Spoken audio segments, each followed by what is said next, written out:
mga kwento ko, mga karanasang pangyayaring naganap na ako mismo ang naka-experience. Way back 1992, grade 6 lang po ako nun. Naalala ko na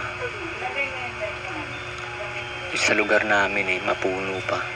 Kasi dito ako nakatira sa Antipolo That time mapuno pa yung lugar namin. Tapos yung mga kabahayan, although medyo may karamihan na rin, pero medyo magkakalayo pa. And yung lugar namin is napapaligiran kami ng kabundukan. Imagine niyo na lang mga kaibigan na yung senaryo ng lugar namin ganun. Tapos meron kaming kapitbahay noon na nagdadalang tao siya. Ngayon, alam ko na sa 6 o 7 buwan na yung tiyan niya. And ang nangyari noon, gabi-gabi, lagi na lang yung asawa niya nagro-ronda sa paikot ng bahay nila. Mag-uumpisa yun ng mga alas 10. Mag-iingay yun, magmumura, bitbit yung itak nila. Yung pala, meron siyang hinahabol palagi na aso. Minsan naman, ibon. Ang kwento niya nga sa amin nun, nung tandang-tanda ako na nakausap niya yung tatay ko, patatay ko nun. Nag-iikutan daw silang dalawa ng aswang. Bali, yung bintana nila is tagusan.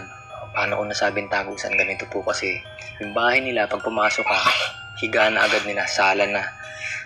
Then dun sa left, may bintana sa kusina, gawing kusina yon. Dun sa right, pag tumingin ka, pumasok ka nga doon sa sala, may butas din doon. Ngayon, ang nangyayari, pag umikot siya, tinabol niya yung aswang, andun sa bintana, nakaganon. Aso nakatayo, nakadungaw. Andun naman siya sa kabilang bintana, nasa right siya. Pag pumunta naman siya sa left, yung aswang pupunta naman dun sa right. So, alam mo yun, nag-iikutan sila, naghahabulan sila. So, ang ginawa ng tatay ko, dahil yung tatay ko, may alam din naman sa mga ganyan-ganyan. Ewan ko, nakiilam. Nangyari, sinabihan niya yung kapitbahay naming lalaki na hagisan niya ng asin yung bubong niya. Hindi ko naman alam na yung aswang mapagtanim pala ng sama ng loob yun. Ayaw pala nun na nakikialam sa mga ganun. Kung kapitbahay ka, huwag ka na makialam kasi gagantihan ka at babalikan ka. So, dun muna tayo sa kwento ng kapitbahay namin. So, ginawa niya nga yung sinabi ng tatay ko, yung pinagagawa sa kanya. Tinapunan niya ng asin. Yung mangyari yun, hindi na aswang yung asawa niya. So, naging epektibo. Pero, epektibo siya in a way na yung galit o yung target ng aswang hindi na yung buntis. Ang naging target ng aswang, kami na, yung pamilya namin. So, tandaan po natin, isa po yan sa mga katangian o ugali ng mga aswang, mapagtanim sila ng sama ng loob. So, ang ginawa po ang ilang days ang nakalipas, natatandaan ko is nanonood kami ng may palabas pa sa channel 2 nun yung parang $1 million movies. Nag-i-start yung palabas ng 9 PM ng gabi. Bigla na lang humangin ng malakas. Ako iniisip ko, gising pa kami ng tatay ko nun. Tatay ko rin nanonood na Bigla rin humangin ng malakas.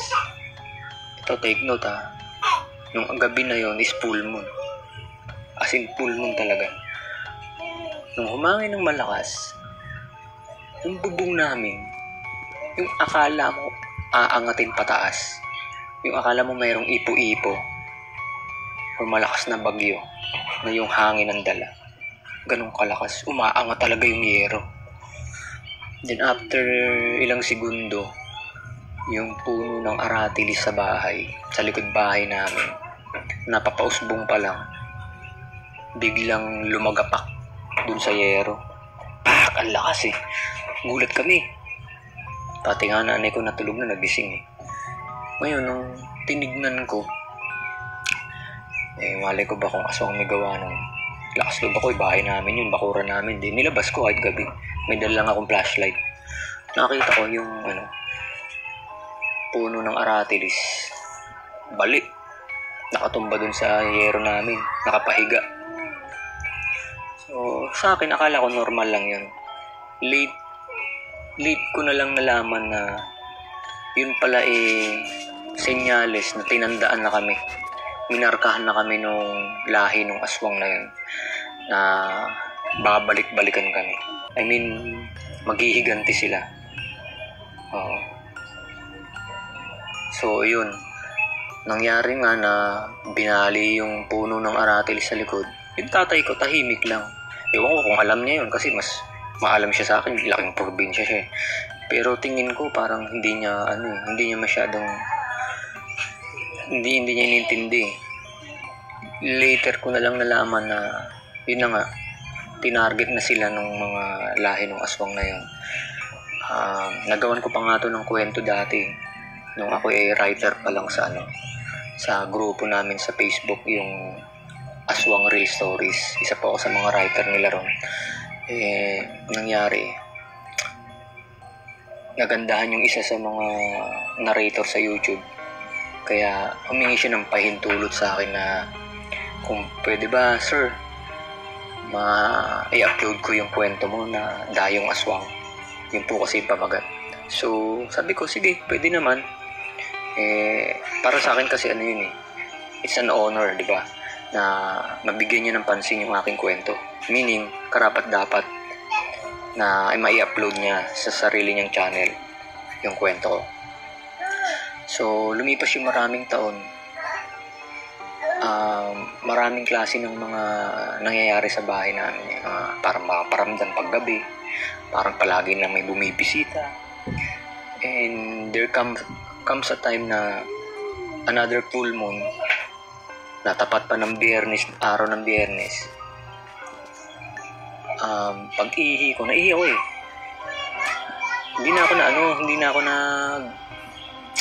hindi na ako masyadong pumunta doon sa CR. I mean, pinuksan ko lang yung pintuan namin kasi nga, di ba, parang probinsya pa ito, Antipolo dati. Doon lang ako sa may gilid ng bahay. Pag lumabas lang ako konti sa pinto.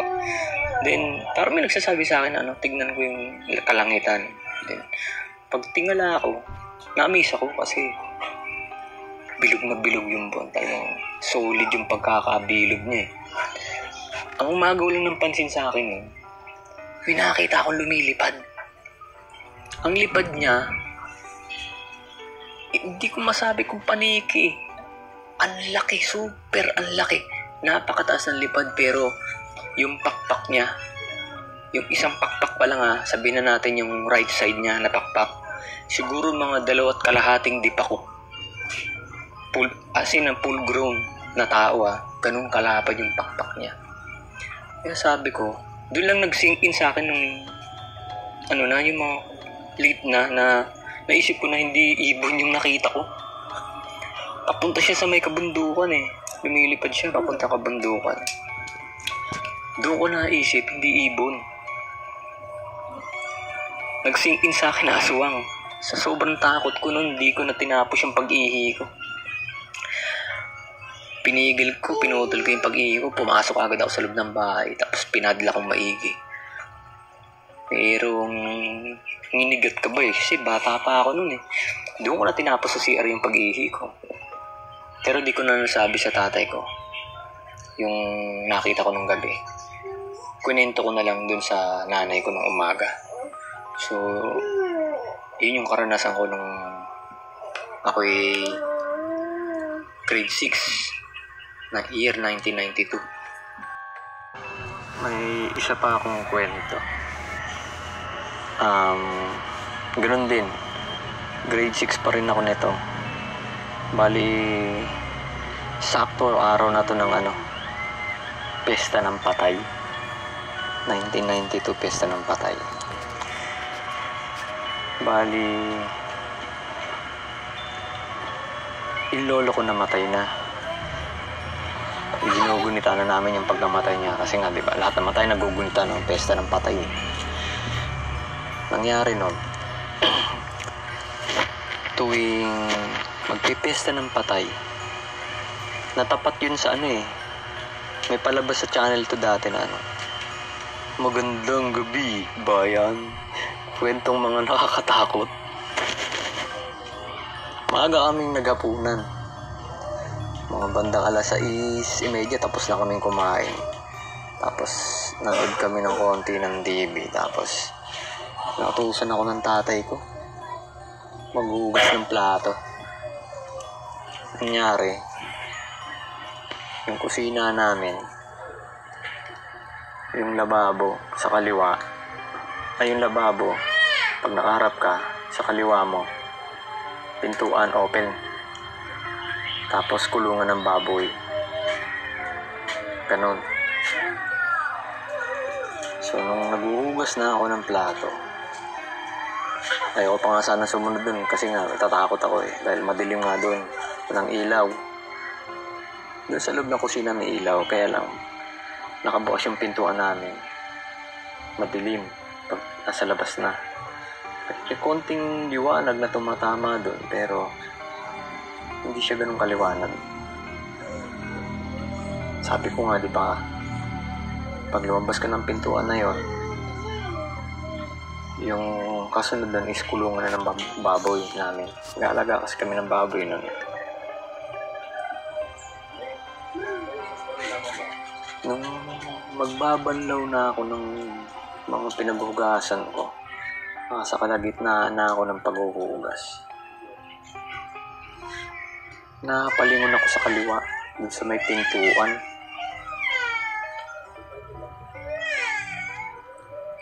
Paglingon ko sa kaliwa ang pintuan, although may nagtirik na kami ng kandila doon, konting liwanag lang, hindi naman ganun kalakas yung kandila. Ewan ko kung namalik mata ako, pero hindi ko may kakaila yung nakakita ko. May tumakbong figura ng tao doon sa kulungan ng baboy. As in, tumakbo siya padiretso, na ang suot-suot niya is parang barong Tagalog, tapos brown na pants. Yun yung nakita ko. Blink of one eye lang, kisat mata lang talaga. Buti na lang hindi nabasag yung plato kong hinuhugasan, nabitawan ko at nanakbo ko, puro sabon pa yung kamay ko. Magbabanlaw pa lang ako nun, nanakbo ko sa sala. Sabi ng tatay ko at nanay ko, ano nangyari? Sabi ko, may nakita ko tumakbo. Nakabarong Tagalog, tsaka nakabrown ng pantalon, doon sa kulungan ng baboy. Sabi ng nanay ko, baka nakita mo lolo mo. Di ba yun ang suit ng lolo mo nung namatay siya? Barong Tagalog, tapos brown na pantalon. Although di ko nakita yung mukha. Tapos ang pinagtataka ko pa kasi, kung tao yung dapat tumama yun dun sa bakal na gate namin. Kasi dun siya tumagos Pero ang nangyari, dumiretso talaga. Ibig sabihin, totoo, ang nakita ko, multo.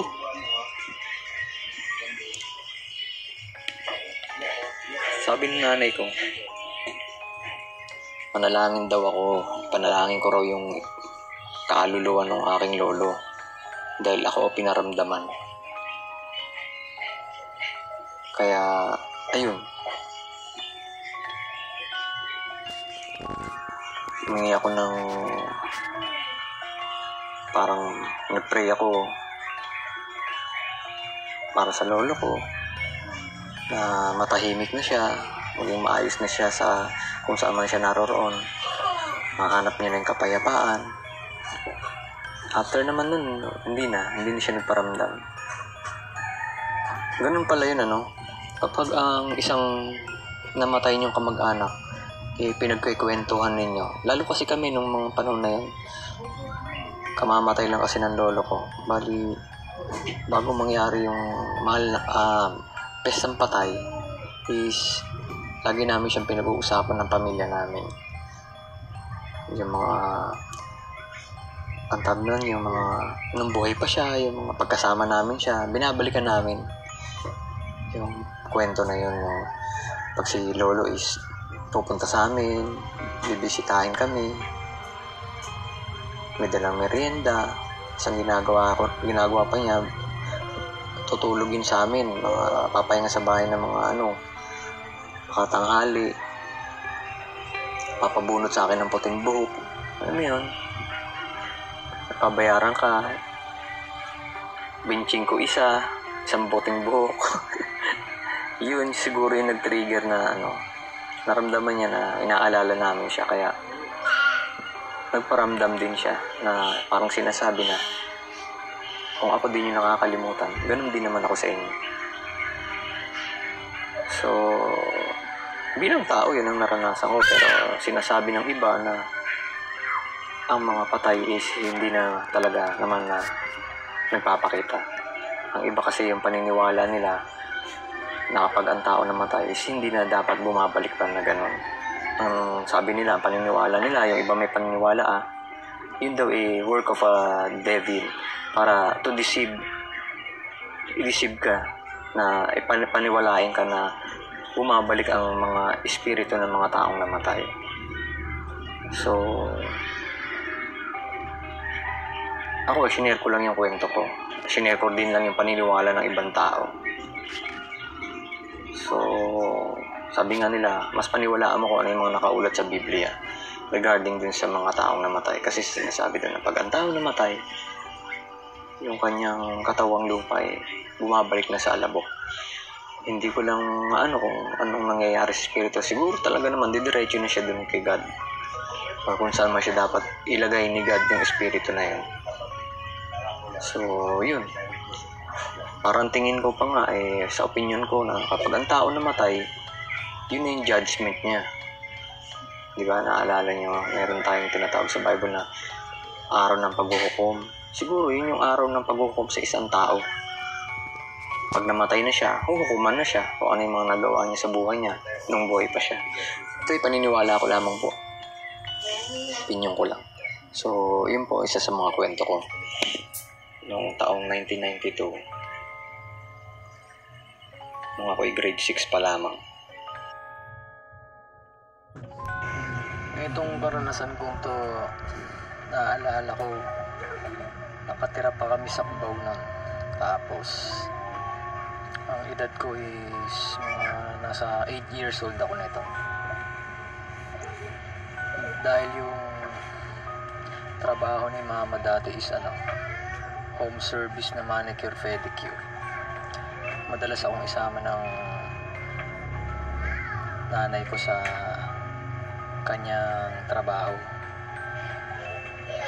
And lagi namin pinupuntahan ng kinakapatid ko Bali, ninang ko sa binyag yung nanay. Bali, nung huling punta namin sa bahay nila, ginawa ng nanay ko, syempre, nag-service, manicure, pedicure. Kami naman ng kababata ko, best friend ko, is non-stop kami sa paglalaro. Syempre sila, may kaya sila sa buhay, kaya napakaraming laruan ng aking kinakapatid. And syempre ako, galing ako sa mahirap na pamilya, sabik ako sa mga ganong klase ng laruan kasi tuwing pupunta lang ako doon ako nakakaranas ng paglalaro ng mga magagandang klase ng mga laruan. So, nung araw pala na yun, is yun yung last day na nila doon sa bahay na yun. So, ang nangyari, sinabihan kami na baka by next week, doon na kami sa kanilang bagong bahay pupunta. Hindi naman kalayuan, lang naman, kalawang kalsada, 2nd Street lang. Kailangan mo lang umikot. So, ganun nga nangyari. After 1 week, naka-schedule yung ninang ko magpapamanicure pedicure para magkita uli kami ng aking kababata na best friend na kinakapatid ko na rin. Dahil nga siya ay nag-iisang anak at ako din ay nag-iisang anak, sabi kami sa kalaro. tinuring na naming dalawa yung isa't isa na magkapatid. So, nung pumunta kami, nakita namin na lumang bahay siya na nakatayo doon. And may old gate na kulay red. So, pumatok kami, pinagbuksan naman kami ng matulong. So, ayun na. Masaya na naman kami kasi nagkita nga kami ng best friend ko. Lahat na naman ng mga bagong toys niya na bili ng daddy niya is nilabas niya. So, nai-enjoy niya yung paglalaro ng mga new toys na kapag may kasama niya ako, yung company ko na naglalaro kaming dalawa. So, enjoy din ako kasi nga bagong toys na naman eh. So, nung nagsawa kami, habang nagmamanicure pedicure si mama, tsaka yung ninang ko, syempre, hindi rin sila ganun kabilis nagmamanicure pedicure. Nagkwekwentuhan din sila. Halong tawagin natin dito ngayon sa panahon natin marites. So, nung nagsawa na kami nung mababata ko, nung kinakapatid ko, sa paglalaro ng mga kotse-kotsehan, robot, mga action figure, mga kumpleto kasi siya noon, yung mga He-Man dati. Ginawa namin, nagkayayaan kami, bali maglaro na lang ng bike.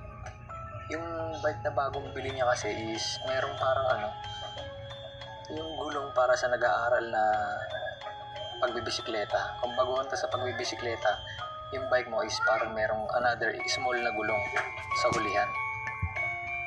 So, yun na nga. Nung pumunta kami doon, mga hapon na, siguro mga 4 p.m. na ng hapon. At naglaro kami napagpasya namin maglaro ng bike. Mga 5:30. So, around 5:30 na yon, mula 5:30 hanggang 6 p.m., paikot-ikot lang kami dun sa nila, sa garahe. Tagusan kasi yung garahe nila eh. Paikot dun sa likod bahay. Na yung likod bahay is bodega. Sa right side, tambakan ng mga kung anong mga gamit. Mga bulok na parts ng sasakyan. Pero dun sa left side, pag umikot kami, makikita namin yung pinaka-bodega na nakalock. Ang mga gamit na luma naman na nakalagay doon. Tapos, yung salamin ng pintuan is transparent. So, ikot lang kami ng ikot nung kinakapatid ko. Ang iingay pa nga namin kasi syempre mga bata. Ang ginagawa namin, palitan kami. Pero, mas lamang ako sa pagtutulak dun sa kalaro ko kasi ayaw ko siyang mapagod dahil sinabihan din ako ng mama ko na hindi pwedeng mapagod yung aking kinakapatid dahil nga may nararamdaman siya sa katawan niya. So, naintindihan ko naman yun. Pinaintindi naman sa akin ng nanay ko yun. So, anong nangyari? Nung pagpadilim na, nagsabi ko sa kanya, sabi ko, huling ikot na lang natin to. So, parang ang sinabi sa akin ng kinakapatid ko is, hindi, mga 5 pa, plus 5 ikot. So, nung nakakatatlo na kami, 3 ikot, yung pang-4 na ikot namin, talagang, na siya, konting-konti na lang, padilim na talaga, as in, madilim na. Yung pang-4 na ikot namin na yan, doon ko napansin na may nakatingin na sa amin, na babae. Nagulat din ako dahil doon sa may pintuan na sinasabi kong transparent, na makikita mo yung kung meron mang tao sa loob ng bodega, kita ka rin niya pag siya naman ang nasa loob. So yun nga, transparent eh. So napahinto kami. Napahinto ako sa pagtutulak nung bisikleta nung pinakapatid ko. So nagtaka sa akin yung pinakapatid ko. Sabi niya, bakit ka tumigil? Sabi ko kasi mayroong babae nakatingin sa atin nandun sa may bodega. Pagtingin niya, nakita niya rin. So dalawa na kami nakakita. Ang naging initial reaction namin dahil mga bata, sabi niya, bilisan mo na, itulak mo na. Yun. Napatakbo kami. So hindi na kami nag5 ikot. Kasi yung ikot namin na gano'n, papunta doon sa pinaka harapan ng bahay, Dire-diretso na kami sa loob ng bahay kung saan nandun yung nanay niya, yung mami niya, tsaka yung nanay ko. So, hingal na hingal kami. Siyempre, mga bata. Sinumbong namin. So, pinakinggan naman kami. Ang nandoon nung oras na yun is yung mami niya, nanay ko, tita niyang tomboy, tsaka yung katulong. So, 4 sila. Sabi namin, may nakita kaming babae. Nakatingin sa amin, nanlilisik yung mata. Galit na galit. Parang kakain ng tao. Pinanlakihan kami ng mata na nanlilisik. Nakinig naman sila. Sabi naman nung mami, yung ninang ko, sabi, walang tao doon. Unang-una nakalak yun. Ang susi no, nandun sa may-ari. Tsaka, ano na kami dito, 1 week na kami, wala talagang tao doon, walang nagbubukas doon. Dahil ang mga gamit doon is mga old gamit nung may-ari. Tambakan lang nila yon. So, di ko alam kung naniwala sila talaga. Ang ginawa, pinilit namin nung kinakapatid ko na pakitignan, papuntahan kung may tao talaga. So, ang ginawa, ang pumunta doon is yung tomboy tsaka yung katulong. May dala silang flashlight. Although hindi naman nila mapasok dahil yung susi nasa may-ari, sinilip lang nila, inilawan nila, pero wala talaga silang nakita. So, maaari, sa amin nagpakita dahil siguro, nung oras na yun, papadilim na, naiingayan na siya. Ayaw niya na ng maingay. Oras na kasi ng paglabas ng mga elementals tsaka yung mga spirito, yung mga ganyan-ganyan, kung naniniwala kayo. Tuwing sasapit ang alas 6 ng hapon o paggabi na, o yung tinatawag nilang orasyon, magsi-6 na. Kaya siguro lumabas na siya. Naingayin sa amin kasi nagsisigawan kami. So, yun yung karanasan namin na talagang grabe yung takot namin. Sobra. Kaya